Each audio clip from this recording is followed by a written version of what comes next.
आप देख रहे हैं समाचार भारती, राष्ट्रहित सर्वोपरि।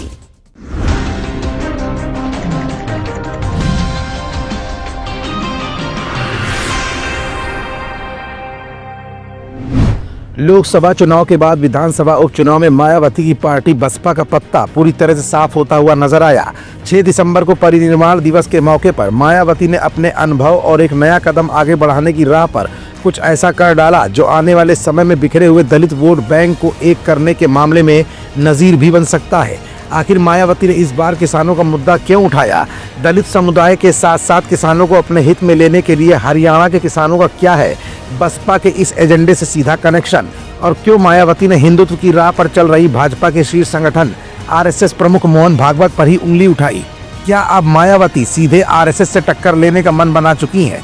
आखिर दलित और किसानों के गठजोड़ से मायावती 2027 के विधानसभा चुनाव में क्या कोई नया जाल बुनने की तैयारी में लग गई हैं? और क्यों आरएसएस के साथ साथ अब माया के निशाने पर सीधे तौर पर कांग्रेस भी आ गई है? ये कुछ ऐसे सवाल है जिनका जवाब आज की इस रिपोर्ट में हम आपको दिखाएंगे भी और बताएंगे भी। दरअसल 6 दिसंबर को हुए परिनिर्वाण दिवस के मौके पर माया ने कुछ ऐसे ही संकेत दिए जो आरएसएस प्रमुख मोहन भागवत के उस बयान का पलटवार माना जा रहा है जिसमें उन्होंने घटती जनसंख्या पर अपनी चिंता जाहिर की थी। माया ने कहा कि इनका ये सलाह वास्तव में केंद्र और प्रदेश की बीजेपी सरकार की विफलताओं पर पर्दा डालने और लोगों का उस पर से ध्यान बांटने की ताज़ा कोशिश है। साथ ही बसपा सुप्रीमो मायावती ने कांग्रेस और बीजेपी पर भी जोरदार हमला बोला है। उन्होंने कहा कि भारत छोटे किसान का किसान प्रधान देश है, फिर भी अच्छे दिन के लिए वो तरस रहे हैं। ये चिंता का विषय है। माया ने कहा कि भारत को सुख शांति समृद्ध वाला महान बनाने की नियत ना तो कांग्रेस के पास है और ना ही बीजेपी के पास है।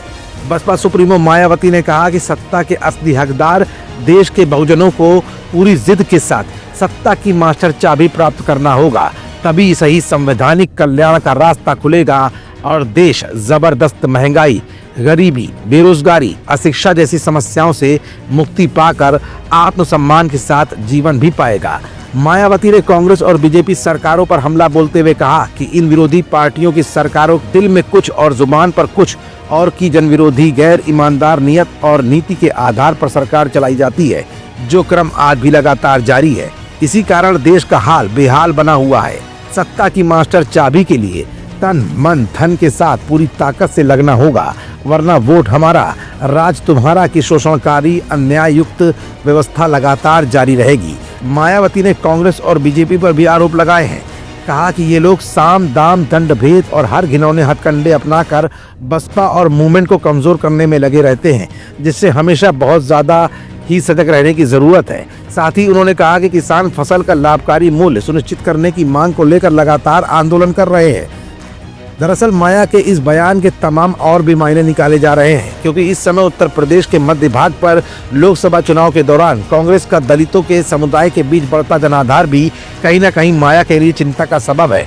और उधर पश्चिम उत्तर प्रदेश के किसानों को लेकर मायावती ने भी ये संदेश देने की कोशिश इसलिए की क्योंकि माया ये जानती है कि माया दलितों के साथ साथ किसानों की भी हितैषी है, क्योंकि पश्चिमी उत्तर प्रदेश में इस समय आजाद समाज पार्टी कांसीराम के प्रमुख चंद्रशेखर आजाद का भी जनाधार लोकसभा चुनाव में बढ़ा है, जिसके बलबूते ही चंद्रशेखर आजाद इस समय नगीना से सांसद बन गए हैं। शायद इन्हीं वजहों से परिनिर्वाण दिवस के मौके पर जहां मायावती ने एक तरफ दलितों के बीच में इमोशनल ट्रम्प कार्ड खेला, तो वहीं आने वाले 2027 के विधानसभा चुनाव के लिए किसानों को भी अपने पक्ष में लेने की मायावती ने एक बेहद भरपूर कोशिश की है। आप देख रहे हैं समाचार भारती, राष्ट्रहित सर्वोपरि।